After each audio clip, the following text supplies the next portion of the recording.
Assalamualaikum warahmatullahi wabarakatuh. Alhamdulillah, sekarang kita masuk ke jam kedua. Sebelumnya mohon maaf atas keterlambatannya karena Bapak mengawas tryout kelas 6. Oke, hari ini kita lanjutkan belajar akidah akhlak.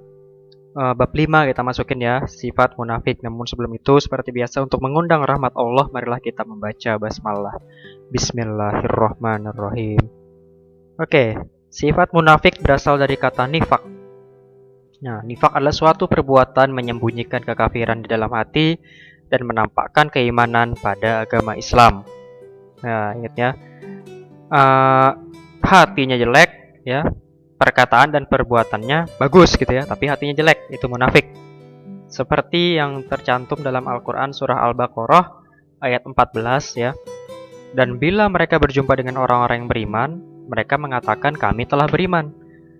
Nah, ketika ketemu sama orang-orang baik, oh kami juga baik nih. Nah, lihat pakaian kami bagus, sopan ya, kata-kata kami sopan ya, kelakuan kami bagus. Dan bila mereka kembali kepada syaitan-syaitan mereka, ketika kembali kepada teman-teman mereka ya, yang buruk, mereka mengatakan sungguhnya kami sependirian dengan kamu ya, sungguhnya kami berteman sama kamu ya. Nah, kami hanyalah berolok-olok ya. Jadi orang-orang Islam ya, orang-orang baik itu tadi kami olok-olokin aja ya, kami permainkan saja ya. Nah, itu orang munafik ya. Terlihat baik, sebenarnya tidak, teman ya. Nah, di hadis riwayat Bukhari dan Muslim sebenarnya ya. Di sini artinya dari Abu Hurairah radhiyallahu an, Rasulullah bersabda, tanda-tanda orang munafik itu ada 3 macam. Yaitu apabila dia berkata, ketika dia ngomong, ia berdusta. Apabila berjanji, ia mengingkari, dan apabila ia dipercaya, ia mengkhianati. Nah, ada 3 tanda-tanda orang munafik. Satu saja tanda-tanda ini kita kerjakan ya, maka kita termasuk orang yang munafik ya. Kalau kita ngomong bohong, berarti kita orang munafik. Kalau kita janji nggak ingat ya gitu ya, nggak ingat masih mending, ini malah pura-pura nggak ingat. Nah, mengingkari janjinya, kita termasuk orang yang munafik. Dan apabila kita sudah dipercaya sama orang ya, misalnya tolong kamu jadi ini ya, jadi bendahara misalnya di kelas, malah dipakai uangnya, mengkhianati kan. Sudah dipercaya malah mengkhianati, dihabisin uang. Kita termasuk orang-orang munafik. Dan ingat baik-baik, orang-orang munafik itu berada di neraka paling bawah ya. Nah, ayo kamu. Lalu nifak itu tadi terbagi menjadi 2 ya. Nifak i'tiqadiyah ya, yaitu perbuatan yang menyatakan keimanan kepada Allah Subhanahu wa taala padahal dalam hatinya mengingkarinya, yang Bapak bilang tadi. Lalu nifak amaliyah, mengingkari kebenaran dalam bentuk perbuatan.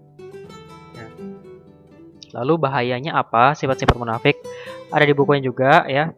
Tentunya saja orang-orang munafik akan dimasukkan ke dalam neraka jahanam gitu kan ya. Namun bahaya di dunianya yaitu kehilangan kepercayaan dari orang lain ya. Orang yang sudah pernah mengkhianati, orang yang sudah pernah bohong, ketahuan bohong, dipercaya malah berkhianat gitu kan ya, janji diingkari, orang nggak bakal percaya lagi sama dia ya. Ketika ulangan dia nyontek, mana lagi guru-guru percaya sama dia. Nah, biar dia selanjutnya jujur gitu kan, susah orang mau percaya, sudah pernah bohong. Lalu yang kedua, dalam hatinya akan terjadi guncangan ya, bahaya orang munafik nih. Terjadi guncangan, nggak tenang hatinya ya. Nah, nggak akan tenang hatinya. Yang ketiga, dapat mengajak orang dalam kemaksiatan yang menjerumuskan ke neraka ya.